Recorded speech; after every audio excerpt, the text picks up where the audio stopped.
Yo, it's Dohrok here, and today we're going to go over every vertical progression system that Lost Ark is going to throw at a new player.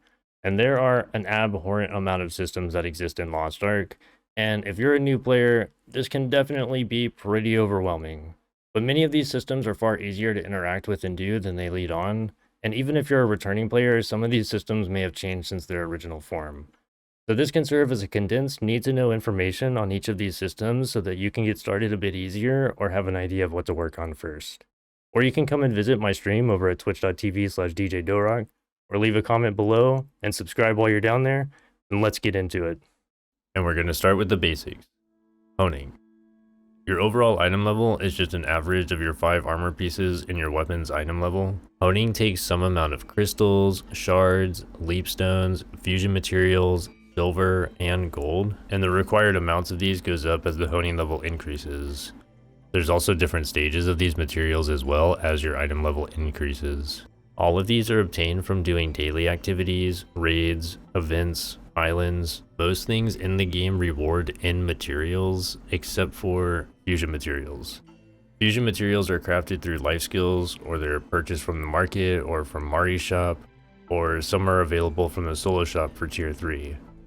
But this is your main vertical progression loop where you'll be honing to a certain item level threshold so that you can do the next raid, which unlocks the next progression system from that raid. So let's talk about setting up and establishing a playable character first. Starting with engravings. Engravings are beneficial modifiers that you can equip onto your character. You start with a baseline of knowing blue quality versions of these engravings, which this will soon be updated to knowing epic quality as a baseline with the July update. Only the engravings you have equipped provide a benefit, and you can level these engravings up by reading their corresponding books. You must fully learn the previous level before you can start reading books of the next rank, and it takes 20 total books to increase the quality of your book. However, at every 5 books you read, you do get an increased benefit outlined on the engraving text. As a newer returning player, reading the legendary versions of these engravings you need should be a very high priority as it provides a large amount of your damage. Relic books, however, will be far too expensive for a while, so completing relic versions of these books will come much later in the progression. The engravings that you'll use will depend on your class, and I suggest looking at the community Nexus guides or class-specific guide videos to help you determine what engravings to use. Ability stones can enhance your engravings as well. Ability stones are rocks that will drop preloaded with 2 random engravings on them. Carving these stones is complete garbage, but it is essential to cut an ability stone to benefit 2 of the engravings that you have equipped. In order to carve a stone, you'll bring the uncut stone with 2 engravings that you want to one of these ability stone NPCs. You can then either use a calculator to tell you the best odds, or go by feeling, or sometimes click randomly. There are odds here on hitting a success, but they honestly feel like trash. Every time you get a successful facet, your percent chance of getting the next one goes down by 10%, and every time you fail, it goes up by 10%. The ability stone will enhance an engraving upon reaching a certain number of successful facets on that engraving. This bonus levels up as more facets are done. If you hit 6 successful facets, you'll get level 1. At 7 successful, you'll get level 2, at 9 you'll get level 3, and at 10 you'll get level 4. As a newer returning player, you should aim to have an ability stone with 7 successful facets on 2 engravings that you use with a very high priority. Going for a stone that is better than a 7/7 has astronomically low chances, and a 7/7 stone will last you for a very long time. The tip here is to try and hit the negative engraving at 45% or lower odds, and good engravings at 55% or higher. If you're a returning player and you already had a stone, you can upgrade your stone to a tier 4 stone at the ability stone NPC.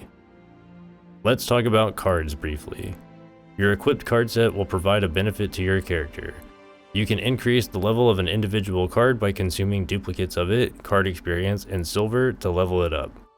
Each level that you're trying to level it to takes that many cards. Like completing the second bubble takes 2 cards, and then completing the third bubble takes 3 more cards. It takes the card to learn it, plus an additional 15 more duplicates to max a card out. Up until recently, nearly all content was completed using the Light of Salvation card set for DPS and Lost Wind Cliff for supports. This makes your damage holy and increases your holy damage, or it buffs your party's holy damage as you level it up. Because of this, you'll want to complete the Light of Salvation or the Lost Wind Cliff set first. Luckily, the recent Mokoko Express events and the new upcoming one have been giving out these cards to characters that use the event. The next Mokoko Express event comes with Light of Salvation 30 for free, after completing some challenges though. There are additional card sets that they've added in for different elements however. These sets are primarily used for tier 4 content and will come with time. All of these new card sets for DPS contain the word breath, and you can search here to see them all. And all of the support ones contain the word protection. There is no good way to get more cards other than playing the game and doing the events and buying the ones you can from the wandering merchants. However, they are adding in more legendary cards onto the wandering merchants that you'll be able to buy for these sets soon. Aside from your equipped cards though, there are also books. All cards are part of a book which give a small amount of permanent stats for your character. These stats include your secondary stats like spec, crit, swiftness, but also percent damage to certain monster types. You can filter the books by what bonus they give in this dropdown. And by selecting a book, you can see what bonus it gives. The awakening level is the total number of bubbles for the cards in the set. Once you reach certain thresholds, you'll get the benefit that's outlined here at the bottom. This is part of the game that will build up very slowly. But pay attention to your demon damage set and try to level it up as much as you can as you get cards. Most raid bosses are demons outside of a handful, and demon damage gives you the most benefit to focus on. Moving back to our actual character though, we have accessories. You get 2 rings, 2 earrings, and a necklace. These accessories will have a base number of enlightenment points on them. This base number increases depending on the quality of the accessory. However, it maxes out at 67 quality. Any accessory below 67 quality is garbage and should just be dismantled. Accessories will also generally come unrolled. To roll an accessory, you talk to the accessory NPC in town. Click the one that you want to cut on the left and click the button. It takes gold and gem shards to cut an accessory, and one line is cut at a time. The amount of gem shards increases the further down that you go. If you're new or returning and have free pre-rolled tier 3 accessories, those are fine to use until you get to tier 4. Once you get to tier 4, it is most likely cheaper to buy pre-rolled relic accessories than it is to roll them yourself. Once you get to ancient accessories in tier 4, roll high quality accessories once, and if it hits a bad line, dismantle it. If it hits a good one, sell it, or use it, or gamba more with it. Who am I to tell you what to do with it? These are the rolls that you want to get for your accessories ideally. In most cases, a single higher roll of the next tier will beat out 2 lines of a lower tier. As an example, a mid-roll single-line attack power earring is better than a low-roll attack power and a low-roll weapon power earring. You can also equip bracelets. Bracelets are a complete RNG. You can find them with a huge variety of things that they can roll. If you find a bracelet with a lot of your main secondary stat like spec, bring it to the bracelet NPC, click the button, and roll it. In tier 4, you can select if you want to keep the before or after version of rolling it, and you can lock lines in place if you don't want to get rid of that line. Generally, you're going to be looking for a bracelet with your main and secondary stat, like spec and crit, and then 2 additional beneficial lines. There's a lot of lines that you can roll, but only a few of them are actually beneficial. There are also valuable unrolled bracelets that you can sell on the market as well, but you cannot sell a bracelet that you've already rolled. And you also have the ability to upgrade a relic bracelet to ancient when you reach 1680 item level. If you upgrade a bracelet to ancient, it will gain 1 additional line that can be rolled, and all of the effects are slightly enhanced, as well as any stats will increase by 20 on the bracelet. Your bracelet also provides you with leap points. I talked about enlightenment points on accessories and leap points on bracelet. These are like talent points for your Ark Passive system. There are 3 layers to the Ark Passive: your evolution tree, enlightenment tree, and leap tree. Every class has access to the same evolution tree and first tier of the leap tree. However, the enlightenment tree and the second tier of your leap tree are class exclusive. That's because the enlightenment tree will provide 2 different playstyles for your class that you can choose from. If you're a returning player, this tree is essentially split down the middle, where one side is one of the old class engravings and the other side is the other one. As an example, as a Deathblade, you can play as Surge or Remaining Energy depending on which tree path you go, and these will provide different playstyles for your class. I very highly recommend looking up a build on your class from the Nexus community guides or a class specific guide online. These guides will usually include how to build all 3 of these trees and is generally different depending on class and spec. You will gain more evolution points by upgrading your armor pieces once you reach A gear. Upgrading from the Relic tier 4 gear that starts at 1640 item level to the A gear crafted ancient gear, you will gain more evolution points to fill out your evolution tree with. Only the armor pieces add evolution points though, your weapon does not. You will also gain access to more elite points when you upgrade to an ancient quality bracelet at 1680 item level. And there are finally enlightenment point potions that you can obtain from the Bloodclaw chart collectible, adventure tome, field boss, and other various tasks in game. In game, if you access the codex and search for enlightenment point potion, it will show you the ones that you do not have and where to get them. And since we're talking about builds for your class and build will determine what gems you will be using as well. Gems are a huge power gain for your character that for some reason have a diminishing power to value ratio the higher you go. The Mokoko Express events are typically giving a character a free set of level 6 and 7 tier 4 gems.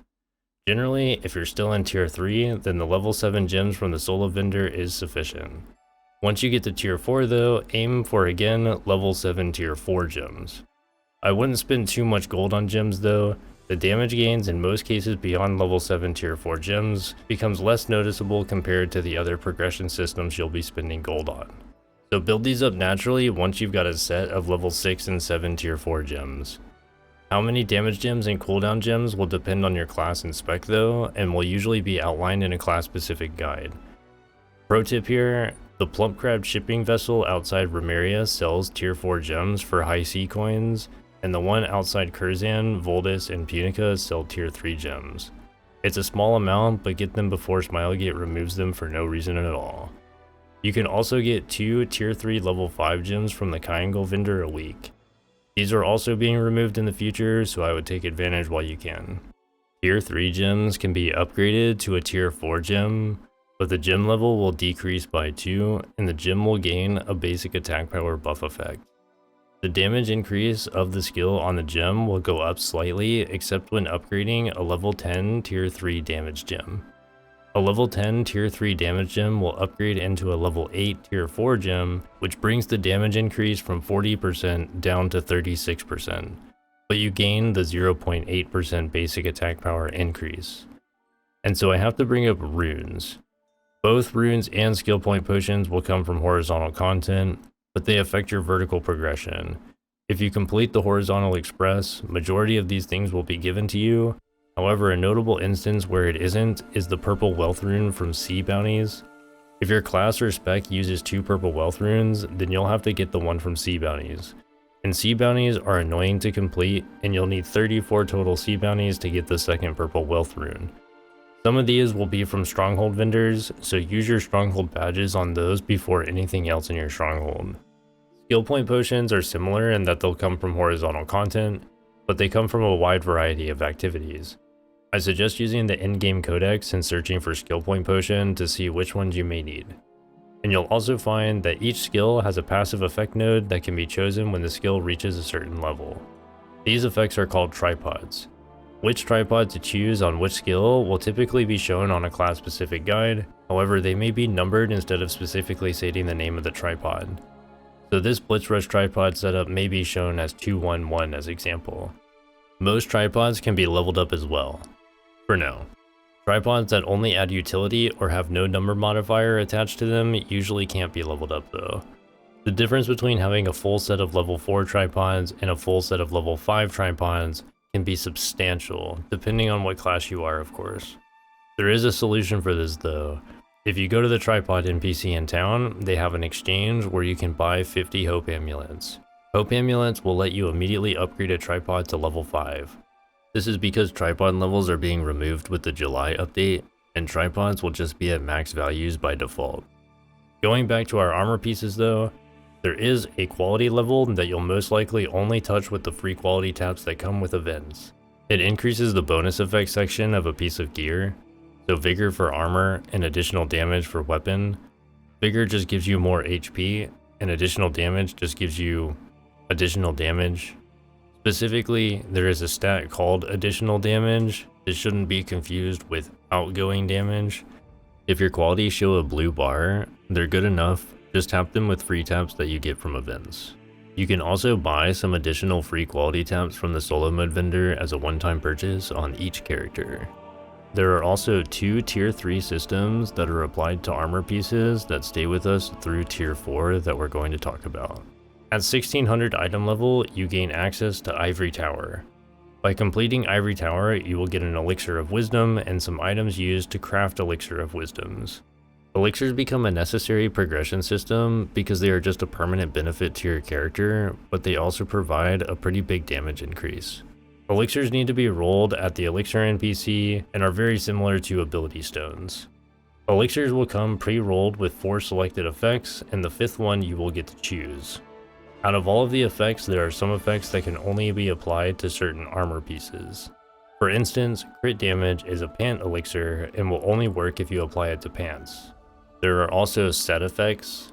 The glove and the helm specific effects will pair together to make a set. If you want to use the set, you need both the helm and the glove elixir versions equipped. There are also common effects. These effects can be applied to any piece and generally act as the secondary effect when you're rolling an elixir. The end result of an elixir will be 2 locked in effects and 3 effects that will be discarded in the last 3 rolls. Again, check your class guide for which set you want to be using. Some people will use Master, some people will use Critical, supports might use Luminary. For your shoulder elixir, you're going to want boss damage as a DPS user, and for pants, you'll either use additional damage or critical damage depending on your class. To roll an elixir, you'll want to target 2 effects that will be locked into the elixir. One of the effects will be for a specific armor slot, and the other effect will be a common effect like attack power, weapon power, or your main stat like dex. Every time you use a turn, a point will be added to one of the effects. The weights for how it distributes this point are shown here as your transmutation rate. If all of the options seem bad, you can use your advice to re-roll the options. This is pretty much all RNG on the options that you get and then the chance of using them. So just try to choose ones that benefit the 2 effects that you want. The set benefit from your helm and your glove elixir also have a total elixir level requirement to it. The initial effect is activated at a total level of 35, and the full effect is activated with a total level of 40. This means that you want to aim for an average of a 4-4 on each armor piece. Events tend to give out a good amount of elixirs that only require silver to roll them, so take advantage of those before using your gold on this system. At 1610 item level, you gain access to normal or solo Theamine. Completing Theamine will reward you with Darkfires. Darkfires are used for a system called Transcendance. Specifically, Darkfires will allow you to do Transcendance on your armor pieces. You need to complete this as soon as you can as a new or returning player, as it gives you a large damage increase and it will also act as a large barrier for gatekeeping without it. In order to complete Transcendance, once you have some Darkfires, you can talk to this Transcendance NPC. Just choose the piece that you want to do Transcendance on and just click the button to start. You'll be given a minigame that you have no control over other than clicking a button. The goal is to finish moving across the board in at most the amount of turns that it takes to get 3 stars, or sometimes 2 stars. That amount of turns is shown here. You need to get to 20 total stars to fully transcend a piece of gear, and there's 7 total levels. So there's 21 achievable stars on each piece of gear, so you can 2-star one of the levels just to finish it. The order for this will generally be doing your pants, chest, shoulders, gloves, and then helmet. Since Theamine and Ivory Tower are completable through solo mode, you can buy additional Darkfires and Elixirs from the solo mode vendor. Solo mode A gear is being added in soon as well with the July update. And with that, you'll be able to buy A gear mats for armor pieces and behemoth scales from the solo vendor. Behemoth scales normally come from Behemoth, which is unlocked at 1620 item level. These scales are used for Transcendance on your weapon. It's the same system as armor, but it takes more gold, and it takes behemoth scales instead of Darkfires. This should also be completed as soon as possible. Now I'm going to take a break here because if you're a new or returning player, then you will have had to encounter every single system that I've mentioned so far just to set up your character. If you're coming back for Valkyrie, or maybe this is still relevant when Dragon Knight comes out, then you should have access to an NPC that will be introduced with the next Mokoko Express event. This will give you an option to choose a build style on your new character that will help set up skills, engravings, gems, and your Ark Passive. These have not always been amazingly accurate though, but they're generally a good starting point. I would highly recommend letting this style set up your character and double checking it with a player-made guide online. And I should mention that at certain points, you will craft an upgraded version of your armor that you will transfer your current progress onto. If you were to start a brand new account and make a brand new character, the first point that this will occur is at 1415 when you get introduced to relic armor from Valton and at 1430 from Vicus. And I'm going to add in a note after the fact here. Technically, the first point at which this would occur is when you're leaving tier 1 going into tier 2. Which I want to note that you don't need to do the tier 1 or tier 2 abyss dungeons for the armor sets that can be crafted from them. In order to progress to tier 3, just keep honing the same piece of gear until you reach Punica, but back over to what I was saying. At 1475, you would do Clown for Mayhem Horns, which are used for upgrading your gear's evolution points to level 2. In a normal progression path, you would use this relic gear until reaching Belshazzar 1.0 at 1490 item level. When you start doing Belshazzar 1.0, you can craft ancient quality armors and weapon, and when you craft this new piece, you can transfer your current armor piece's progress onto this one. Doing so will decrease the honing level of the gear, but the item level will remain the same. This means you'll essentially have a soft reset on your honing rates to hone this new piece past 1490 much easier, giving you access to more of the Belshazzar raid.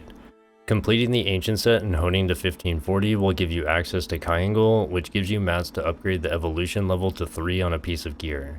And also to note, you don't need to complete the set upgrade from Clown first. If you make it to Triangle, you can upgrade straight to level 3 with the Triangle mats. You then hone to 1580 and do a con where you get mats to craft the upper ancient set in tier 3. When you transfer your old ancient set to this one, it will again decrease the honing level, but you will actually gain 5 item levels on the piece of gear. After transferring a full set of a con ancient, you would be 1585 item level and you'll have better honing rates. You now have the painstaking task of honing from 1585 to 1620. Once you get to 1620 though, you can do Kinyuart Fortress, which gives you a blank set of tier 4 gear. Transferring your current 1620 gear onto this tier 4 gear will give you 20 item levels though, and it will make you 1640, giving you access to tier 4 content. At this point, you can also access your Hyper Awakening and T-Skill. If you use a power pass from the event, then you will get dumped at 1585 item level with a set of Akan upper ancient gear. This means you'll need to hone from 1585 to 1620, then transfer your gear to tier 4 to begin at 1640 item level. And that means that pretty much every system we've covered so far will be used just to set up your character. This can probably seem like a lot, however, many things will be given to you already rolled or a starting version of these systems so that you can complete them at a pace that works for you. But now we're going to go into progression systems from tier 4. Technically, Behemoth is considered a tier 4 raid, so Weapon Transcendance is already a tier 4 system. However, Echidna gives us access to Advanced Honing. Advanced Honing is honing, but with less RNG. Each armor piece and your weapon can have an advanced honing level of 0 to 40. You will unlock access to 10 levels of this at a time by consuming materials obtained from Echidna and Mortem. In order to do stages 1 through 10, you need Agris's Scales from normal Echidna, and for 11 through 20, you'll need Al Capone's Eyes from hard mode Echidna. For 21 through 30, you need Thundercrack Horns from normal Mortem, and for 31 through 40, you need Thunder Globes from hard mode Mortem. For every 1 advanced honing level you get, you gain 1 item level on that piece of gear.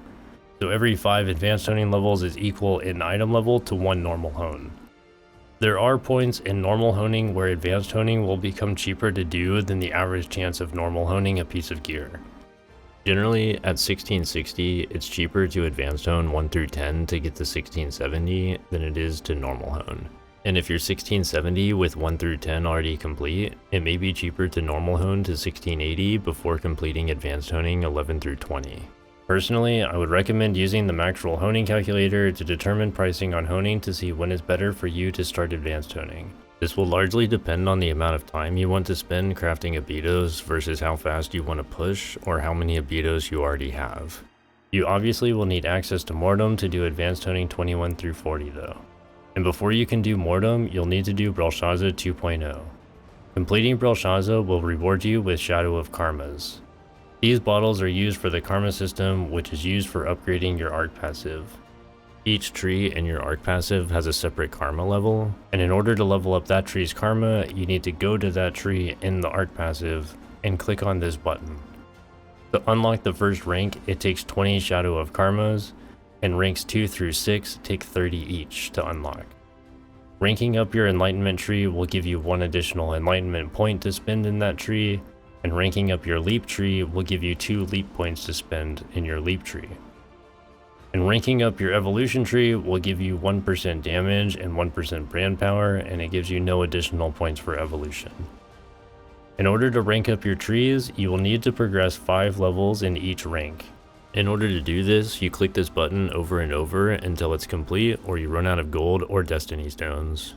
Since your evolution tree gives no additional points, it's generally prioritized last. Unlocking the first rank of your leap tree first is generally what people do so that you can access the second tier nodes in your leap tree with a tier 4 bracelet on. Once that's unlocked, you'll focus on your enlightenment tree until it's rank 6 so that you can finish all of your side nodes and unlock your full Ark Passive. Once enlightenment is maxed, you'll go back to your leap tree and max leap. This will give you an additional point into your second tier node in your leap tree and allow you to max it with an ancient bracelet at 1680 item level. Then max your evolution for the 1% extra damage per rank. This can change depending on your progression however. If you're 1670, in most cases it's cheaper to hone to 1680 and get ancient accessories which give more enlightenment points than it is to fully rank out your enlightenment tree. And supports may also want to max their evolution tree before enlightenment if they're above 1680, since the evolution tree provides more benefit to supports specifically. Karma is generally going to be maxed after 1680, but unlocking the first leap rank is important for the second tier node.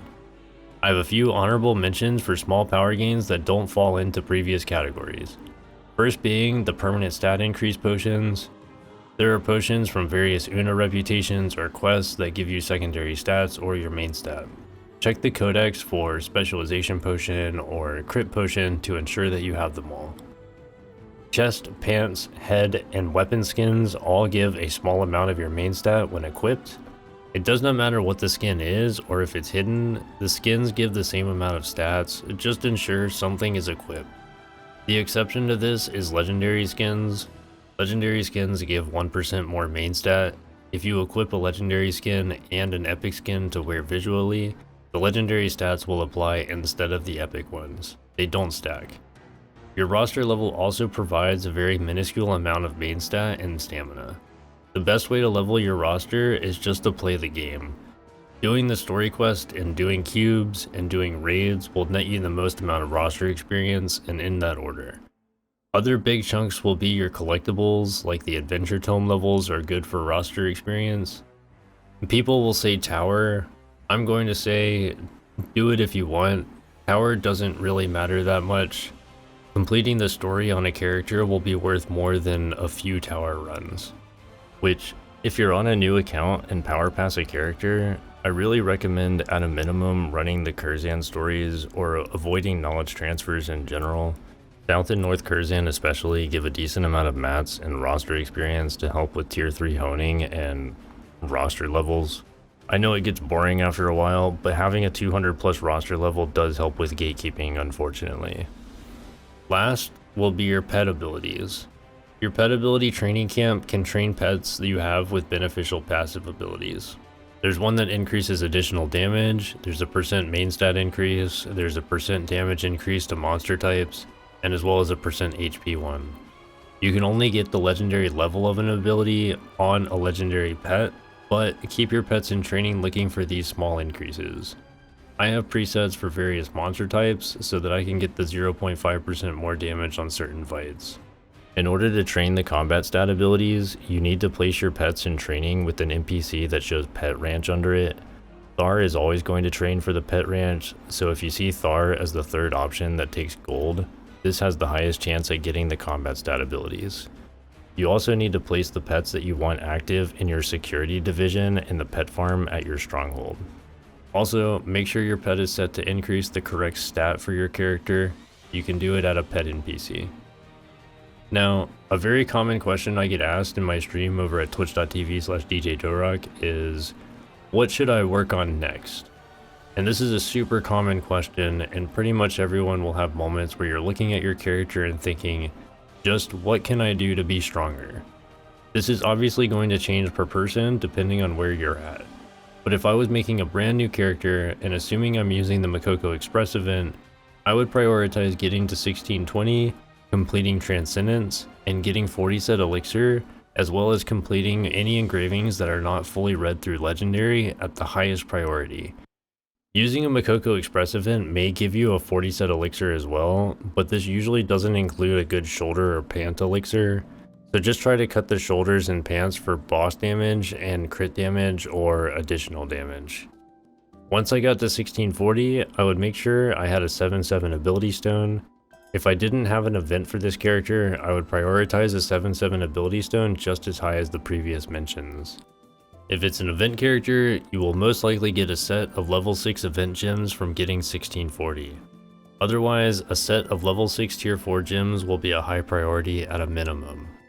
I would then add Behemoth to the highest priority to finish weapon transcendence with your armor transcendences.